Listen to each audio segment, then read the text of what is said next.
таҷлили рӯзи умумии ҷаҳонии тандурустӣ ки ҳамасола маҳз ба санаи 7 апрел рост меояд, чун дигар мамолики ҷаҳонӣ дар ҷумҳурии Тоҷикистон низ дар сатҳи баланд ҷараён гирифт. маврид ба тазаккур аст ки бобати таҷлил аз ин санаи барои сиҳатии омма муҳим, тибқи дастуроти роҳбарияти олии ҳукумати ҷумҳурии Тоҷикистон, вазорати тандурустӣ ва ҳифзи иҷтимоии аҳолии ҷумҳурии Тоҷикистон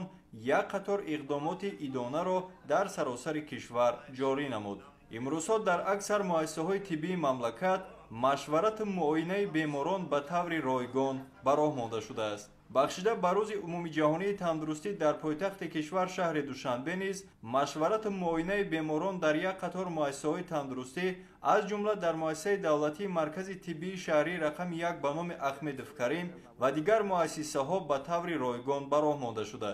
инчунин дар 16 муассисаи таълимӣ маъракаи иммунизатсия бар зидди бемории коронавируси нави COVID-19 дар ҷумҳурии Тоҷикистон барои кормандони соҳаи маориф ва илми пойтахти мамлакат ба роҳ монда шуд. бо ғамхориҳои асосгузори сулҳу ваҳдати миллӣ пешвои муаззами миллат муҳтарам эмомалӣ раҳмон ва бо дастгириҳои мақомоти иҷроияи ҳокимияти давлатии шаҳри Душанбе, бо дастгириҳои вазорати тандурустии ҷумҳурии Тоҷикистон, имрӯз дар муассисаи таҳсилоти миёнаи умумии рақами 1 ноҳияи Исмоили Сомонии шаҳри Душанбе ваксинатсия рафта истодааст ки ин ҳама боиси ғамхориҳои худи ҷаноби олӣ мебошад. имрӯз ваксинатсия аз тарафи маркази саломатии рақами 13 омада тамоми омӯзгорони моро ваксинатсия гузаронда истодаанд. ин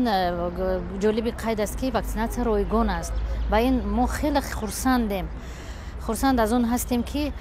бо дастгирии ҷаноби олӣ ки онҳо нисбат ба халқи худ ғамхору меҳрубон мебошанд, моро дастгирӣ карда истодаанд.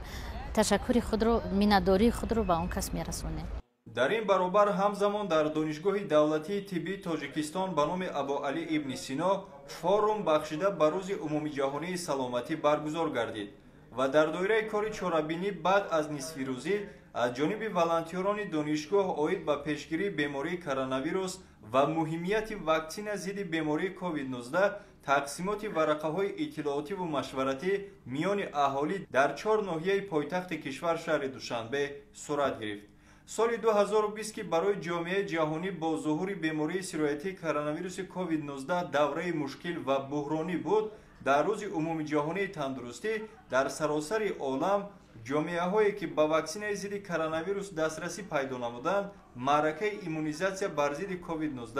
ҷараён гирифт. агарчи бо талошҳои пайвастаи роҳбарияти олии ҳукумати ҷумҳурии Тоҷикистон дар муддати начандон тӯлонӣ бемории болозикр пурра дар саросари мамлакат маҳву нобуд шуд, аммо боз ҳам аз ваксинатсия гузаронидани аҳолӣ иқдоми наҷиб дар самти пешгирии вуруди навбатии коронавирус ба кишвар аст.